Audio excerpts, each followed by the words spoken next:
স্পেনের বিরুদ্ধে এক বিভাজন এক গোলে ড্র করে এবারের ফুটবল বিশ্বকাপে টিকে রইল জার্মানি। নকআউটে যাওয়ার ক্ষেত্রে অন্য দলের সাহায্য লাগলেও স্পেনের বিরুদ্ধে একটা গোলের কারণে কাজটা অনেকটা সহজ হয়ে গিয়েছে জার্মানির কাছে।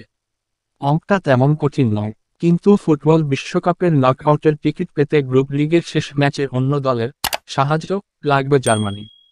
সেই সাহায্য না পেলে পরপর দুবার বিশ্বকাপের গ্রুপ পর্যায় থেকে ছিটকে যেতে পারেন ম্যানুয়েল নেয়াররা। জার্মানির ফুটবল নকআউটে যেতে পারে জার্মানি, তবে তখন গোলপার্থক্য বিবেচনা করা হবে।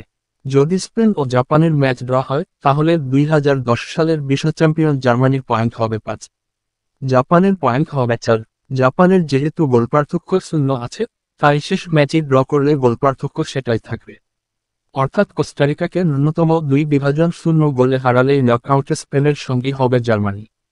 3. স্পেন যদি জাপানের কাছে হেরে যায় তাহলেও খাতায় কলমে জার্মানির সামনে নকআউটে যাওয়ার সুযোগ আছে।